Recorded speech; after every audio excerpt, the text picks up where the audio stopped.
বন্ধুরা, আমি নীল নীল অধিকারী লকু YouTube page থেকে চলে এলাম আজকে আবার আরেকটি নতুন ভিডিও নিয়ে। বন্ধুরা, এই ভিডিওটা মূলত আনলাম ডাঙ্কি মুভি নিয়ে। হ্যাঁ বন্ধুরা, আপনারা সকলেই জানেন যে রাজকুমার হিরানির পরিচালিত এবং শাহরুখ খান তাপসী পানু অভিনীত ডাঙ্কি নামে একটি হিন্দি মুভি বেরিয়েছে কিছুদিন আগে, যেটা শাহরুখ খানের শাহরুখ খানের মেবি রাজকুমার হিরানির প্রথম, মানে রাজকুমার হিরানির ব্যানারের প্রথম বই। তো বন্ধুরা, মুভিটা দেখলাম। মুভিটা আমি তো প্রত্যেক মুভি দেখি। মুভি দেখতে আমার খুবই ভালো লাগে, যেরকম খেলাধুলা তার সাথে মুভি। তো মুভিটা দেখে ওভারঅল আমি যদি 10-এর মধ্যে রেটিং দিই তাহলে আমি 6.5 থেকে 7 দেবো। হ্যাঁ বন্ধুরা, মুভিটা দেখে আমি 65 থেকে 70% মতন হ্যাপি। এই কারণে, কারণ মুভিটা আমার খুব একটা খারাপ লাগেনি। অনেকে দেখলাম যেমন অনেকটা হতাশ হয়েছে বা ইয়ে হয়েছে, হতাশ হওয়ারই। মুভিটা একটু বেশি বোরিং আর একঘেয়েমি, মানে একই ঘুরে ফিরে একই জিনিস একই জায়গায় আসবে, কিন্তু গোটা দুনিয়া ঘুরে আবার আসছে, মানে এরকম টাইপের মনে হলো। কিন্তু তারপরেও বন্ধুরা, যদি মুভিটার ব্যাপারে বলি, মুভিটার বার্তা কিন্তু খুব দারুণ। শাহরুখ খান ইদানিং, যে শাহরুখ খানের বয়স হয়েছে 55+ ক্লাবের ওপরের মেম্বার, তারপরেও অ্যাজ এ হিরো মুভিতে লিড করছে।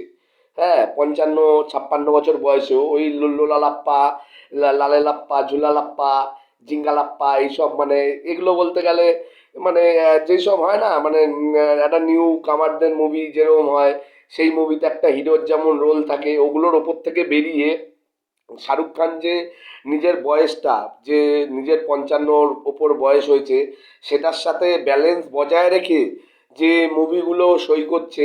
লাস্ট পাঠান আমার মোটেও ভালো লাগেনি, পাঠানের কথা বলবো না। পাঠান তো নামে হিট হয়েছে ইয়াশরাজ ব্যানারের জন্য। জওয়ান এবং ডাঙ্কি, তো সেই হিসাবে যদি আমি আমি বলি, ডাঙ্কিতে খুব সুন্দর, মানে শাহরুখ খানের সইটা খুব সুন্দর।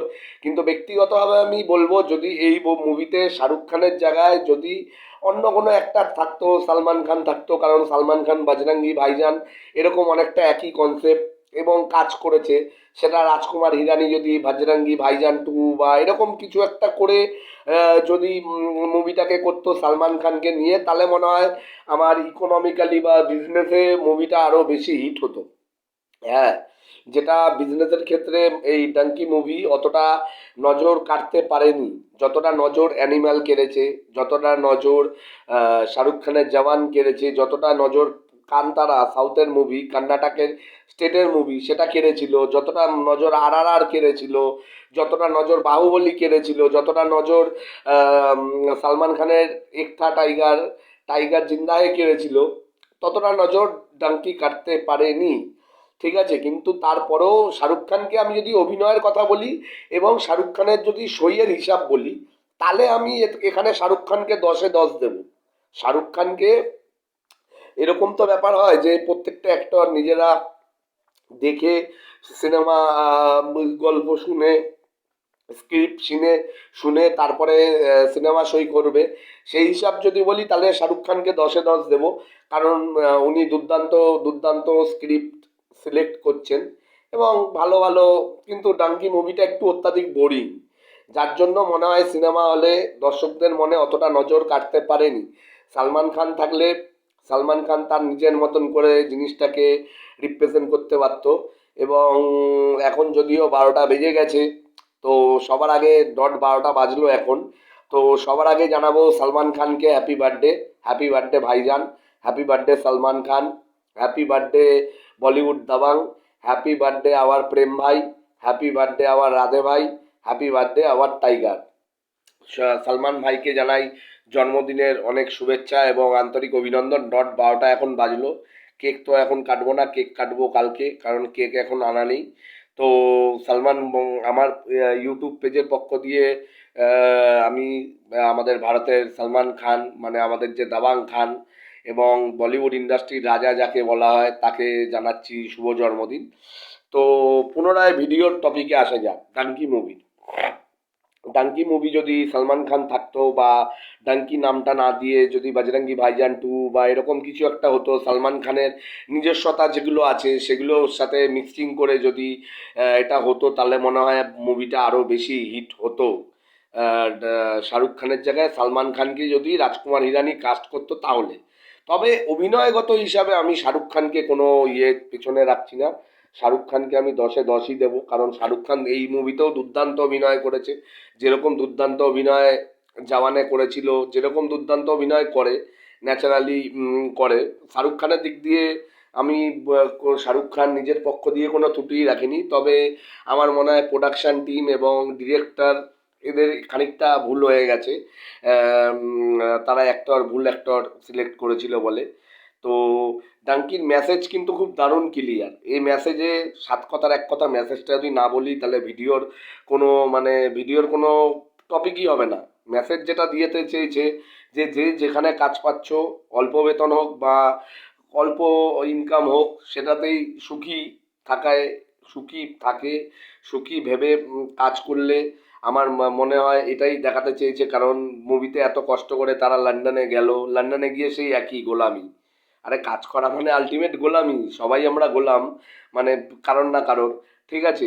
কেউ আমরা সরকারের গোলাম, কেউ আমরা প্রাইভেট কর্পোরেটের গোলাম, কেউ আমরা জনগণের গোলাম, কেউ আমরা নেতাদের গোলাম, মানে সবাই গোলামি। এবার এক একজনের কাজ। তো ডাঙ্কি মুভির মাধ্যমে যেটা তারা বোঝাতে চেয়েছেন, মানে মেসেজ কিন্তু খুব দারুণ। হয়তো মুভিটা ট্রেড বা বিজনেস হয়তো সেরকম করতে পারেনি, কিন্তু মেসেজ কিন্তু খুব দুর্দান্ত দিয়েছে ডাঙ্কি মুভির। হ্যাঁ, যে যে যেখানে যেরমভাবে পাচ্ছেন সেটাতেই করে আহ, শান্তিতে থাকতে পারলেই মন শান্তি। আর সেকেন্ড ম্যাটার যেটা বোঝাতে চেয়েছে যে যে কোনো কেউ যদি প্রলোভন দেয়, টাকার প্রলোভন দেয় বা বিভিন্ন রকম প্রলোভনে যদি মানে যেটা করছেন সেটাও হারাতে পারেন। কোনো রকম প্রলোভনে পড়ে যেটা করছেন সেটাও হারাতে পারেন। ডাঙ্কি মুভিতে এটাও মেসেজে আছে, ঠিক আছে? তারা তো পাঞ্জাবে ভালোই ছিল, ভালোই চলছিল, বেকার তারা লন্ডনে যাওয়ার চিন্তা ভাবনা করলো। লন্ডনে যাওয়ার যদি চিন্তা ভাবনা না করতো তাহলে তারা কোনো ঝামেলাতেও পড়তো না, নর্মাল তাদের চলছিল। এবং বিকি কৌশলও মারা গেল একটা ফেক ছবি দেখে, একটা ভুলভাল দেখে বিকি কৌশলও হয়ে গেল। হ্যাঁ, তারপরে রাস্তায় যেতে যেতে আরো অনেকে মানে মারা গেল, সাথী যারা ছিল। বর্ডারে ক্রস করা যে কতটা ডিফিকাল্ট সেটা যদিও পুরোটা দেখায়নি। মানে বর্ডার ক্রসটা যেইভাবে হয়, মানে অ্যাডভেঞ্চারের যে ম্যাটার, সেইটা অ্যামাজন অভিযান বাংলা বই এবং চাঁদের পাহাড়, এই দুটো বই এত সুন্দর করে অ্যাডভেঞ্চারকে তুলে ধরেছিল, তার কিন্তু 1%ও এই মুভি তুলতে পারেনি, মানে অ্যাডভেঞ্চারের দিক বললে। কিন্তু ওই যে আমি যে বললাম মেসেজ, বার্তা, বার্তা খুব সুন্দর দিয়েছে। যে যে যেখানে যেটা পাচ্ছ সেটাতেই যদি তোমাদের ইনকাম বা আর্নিং কমও হয়, সেটাতে যদি পরিবারের লোক, কাছেদের লোক, নিজেদের লোককে নিয়ে যদি সুখীতে থাকা যায় তাহলে সুখে থাকা যায়। তো এই জিনিসটা আমার দারুণ লেগেছে। আর বর্ডার ক্রসের যে ম্যাটারগুলো দেখিয়েছে ওগুলো সব ভুলভাল। তবে হ্যাঁ, লাস্টে সৌদি থেকে যে ইন্ডিয়া রিটার্ন, ওটা তো দুর্দান্ত। এসআরকে বোমান ইরানি, ওটা আমার খুব দারুণ লেগেছে। তবে ওভারঅল যদি আমি বলি, মুভিটা খুব একটা খারাপ লাগেনি, কারণ আমি মুভিকে মুভি হিসাবেই দেখি। হ্যাঁ, অনেক ইউটিউব পেজে দেখেছি যে এই মুভিটাকে ডাঙ্কিকে বড় করছে, অ্যানিম্যালকে ছোট করেছে। হ্যাঁ, ধ্রুব রাঠি স্যারের পেজেও এরকম হয়েছে। তো সেরকম ব্যাপারটা না করাই ভালো। মুভিকে সবাই মুভি হিসাবে দেখুন। মুভির মাঝখান থেকে আপনারা যে যে বার্তাটা পাবেন সেটাকে কালেক্ট করুন এবং একটা নিজেদের যে এন্টারটেনমেন্ট, বিনোদন, সেই হিসাবে দেখুন। তাহলে দেখবেন মুভি আরও এনজয় করছেন। তো আজকের ভিডিও আমার এতটাই। তো আপনাদের যদি আমার ভিডিও ভালো লেগে থাকে, ডাঙ্কি রিভিউ ভালো লেগে থাকে, অবশ্যই ভিডিওটা লাইক করবেন এবং শেয়ারও করবেন। আর নীল অধিকারী লঘু পেজটা সাবস্ক্রাইব করে দেবেন। এবং যেতে যেতে আরেকবার বলে যাই, আমার প্রোফাইলের পক্ষ থেকে আমাদের সব প্রিয় বা ইন্ডিয়ান মেগাস্টার এবং দাবাং খান, Salman Khan, happy birthday, happy birthday Bhaijaan, happy birthday Salman Khan, happy birthday ভাইজান।